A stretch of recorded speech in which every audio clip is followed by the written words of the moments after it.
ఏంటి బ్లాక్మెయిల్ చేశాడా? ఏం జరిగింది హాసిని? అమ్మా అసలేం జరిగిందంటే అది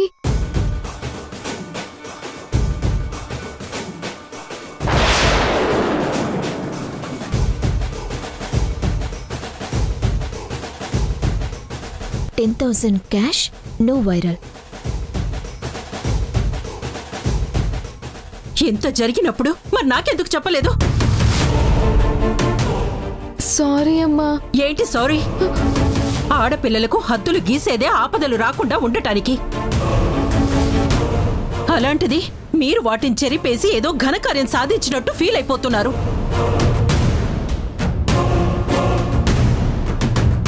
తప్పు చేసింది వీడైతే పాపం వాళ్ళని అంటారేంటండి?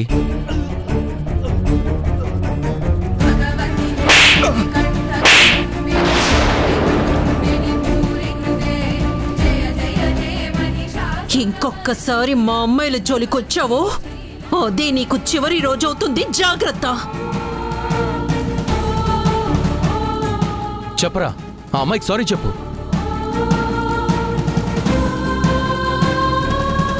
సారీ అమ్మా, దయచేసి నన్ను క్షమించండి.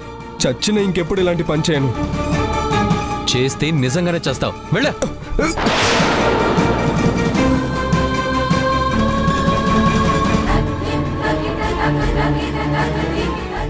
సమస్య రాకుండా చేసినందుకు థ్యాంక్స్. పదండి. ఇంత పెద్ద సహాయం చేస్తే అంత చిన్న థ్యాంక్స్ చెప్పి వెళ్ళిపోతున్నారేంటండి? ఇంకేం చేయాలి? అంటే అది నీ వాలకం చూస్తుంటేనే అర్థమవుతుంది నువ్వేదో ఆశించే చేశావని.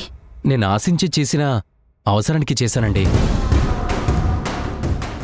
అంటే నేను చాలా ఇబ్బందుల్లో ఉన్నానండి.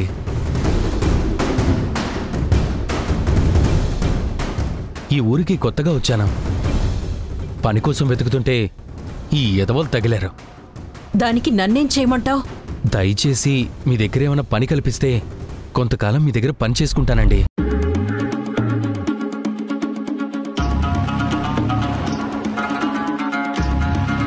నువ్వు ఆడపిల్లవై ఉంటే అరక్షణం కూడా ఆలోచించకుండా సాయం చేసేదాన్ని. కానీ మగాడివైపోయావు. ఆలోచించినా పని ఇవ్వను.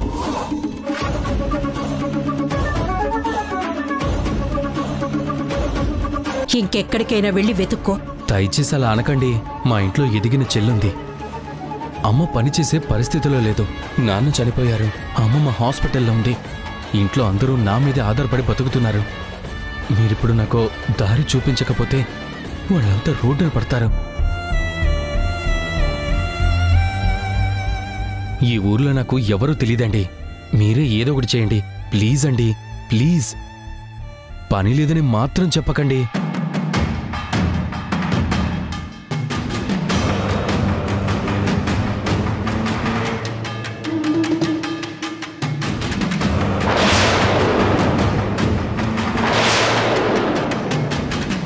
పాపమమ్మా, చూస్తుంటే అమ్మాయి గుడిలా ఉన్నాడమ్మా.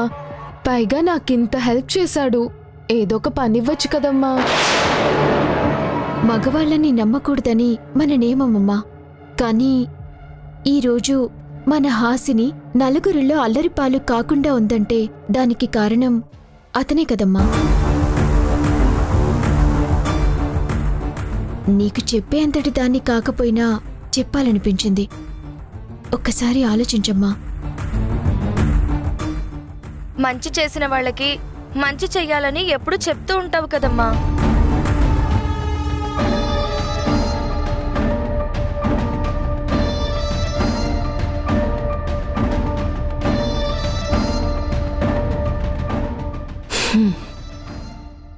సరే,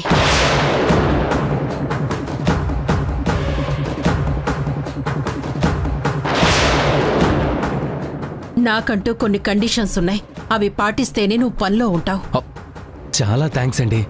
నువ్వు నచ్చకపోయినా, నీ పద్ధతులు నచ్చకపోయినా వెంటనే పనిలో నుంచి తీసేస్తాను. అర్థమైందా? మనం పాటించే నియమాల గురించి చెప్పండి.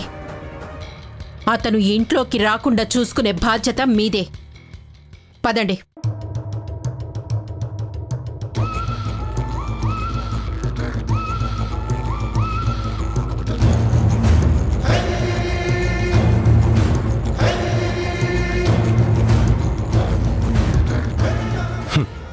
నేను నీ ఇంటికొచ్చేది నీ దగ్గర పని చేయడానికి కాదు కృష్ణమ్మ.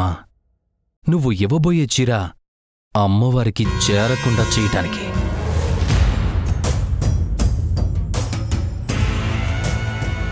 తొందరగా కానివ్వండి. గుడికెళ్ళిన కృష్ణమ్మ వచ్చిందంటే ఊరుకోదు. త్వరగా కానివ్వండి. అబ్బబ్బబ్బబ్బబ్బా.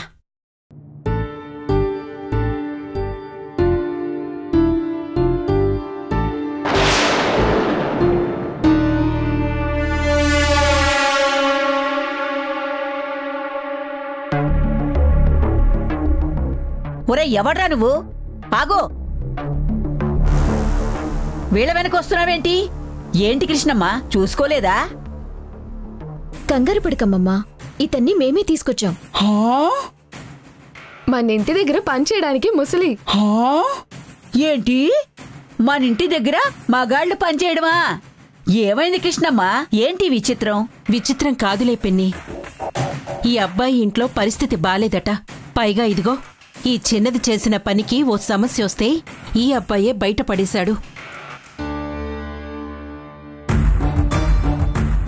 అసలేం జరిగిందమ్మా? లోపలికి వెళ్ళి మాట్లాడదాం. వారాహి, ఇతనికి ఏ పని అప్పచెప్తావో అప్పచెప్పు. అలాగేనమ్మా. పద. ఏంటమ్మా నువ్వు? పద. ఇదిగో పార్వతి, మీరు లోపలికి వెళ్ళి పని చూసుకోండి. అట్టగేనమ్మా, రావే. ఇదిగో ఆ చీరలన్నీ నీట్గా మడతపెట్టి ఆ బాక్సులో పెట్టు. దాని తర్వాత ఏం చేయాలో నేను మళ్ళీ చెప్తాను. తెలుసుగా, గడప దాటి లోపలికి రాకూడదు. అలాగేనండి. గుడి దగ్గర మీరు చెప్పారుగా, మీ మాట తప్పకుండా పాటిస్తాను.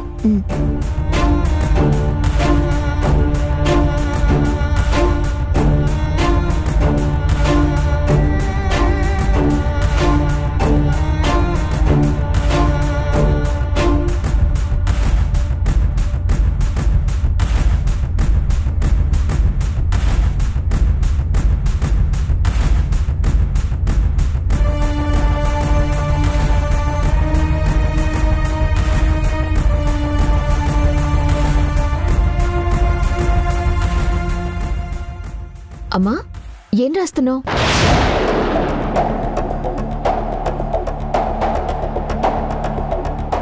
దేవుడి దగ్గర నిలబడి రాస్తుందంటే అది ఖచ్చితంగా కొత్త నియమం అయి ఉంటుంది.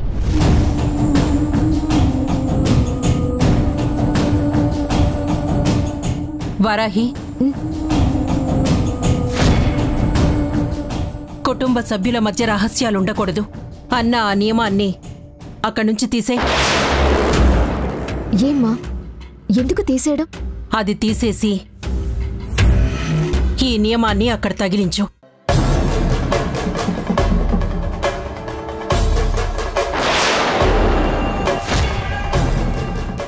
నా బిడ్డల్ని మించిన నమ్మక ద్రోహులు లేరు.